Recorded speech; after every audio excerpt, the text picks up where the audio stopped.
Greetings to the Honourable Guild of Distinguished Foundrymen. Please hear my request to learn more about electronic entertainment technology.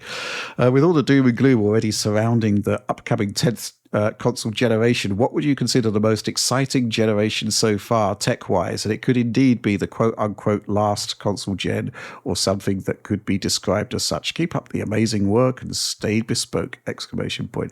So I've got a pretty good idea of what I think the biggest technological leap in consoles was, John, and I suspect it might be what you're about to say. Yes, it would be the leap from the PlayStation era up to like PS2. Yep. PS2, Xbox, GameCube, and even Dreamcast was such a gigantic leap just in terms of like, not so like you can't imagine this today, but you basically got 4 times the resolution with often double the frame rate, with dramatically more stable, smoother visuals, with actual lighting and features and like detailed polygon graphics. It's honestly like staggering. Like we went from characters that were made with like 400 polygons to character models with like 10,000 polygons. And then, you know, stuff like that. Like it was such a leap. It just in terms, and it was also it was released on just the right time where people were still using CRT technology, which helped things feel even smoother and more responsive. It was such a leap, and just the visual effects that were suddenly possible.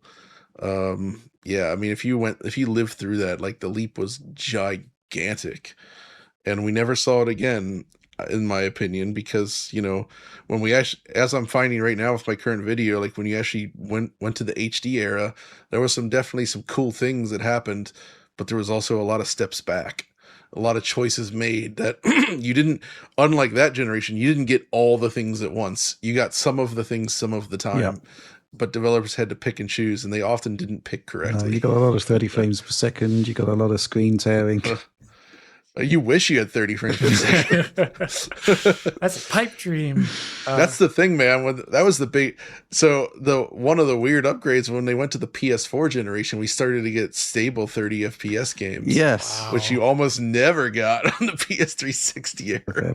Outside of like really big first-party games. Amazing, Alex. What do you think?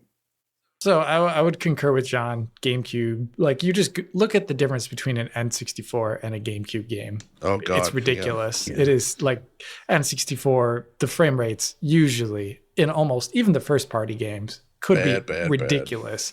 GameCube, so polished, so much better. The worlds look so much more coherent because the level of 3D rendering that the PlayStation and N64 could do it was before like it could even represent like worlds reasonably, but you get up to there, everything starts to feel more gelled and coherent.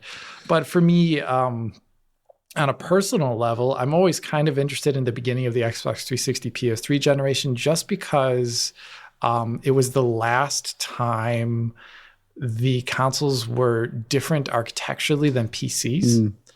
And so it represented like maybe there's a different path to computing that still exists. For all the, you know, I think PS4 and Xbox One being x86 is way better for developers, obviously.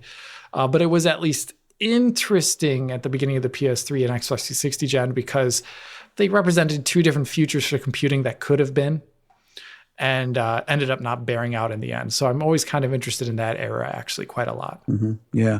And actually it sort of ties into the whole era of PC 3D acceleration. If you consider the PlayStation 1 came out in 94 and PS2 in 99, then, you know, just the whole field of gaming graphics and gaming graphics hardware was just massively exciting. In a way that we just don't really see anymore. Yep.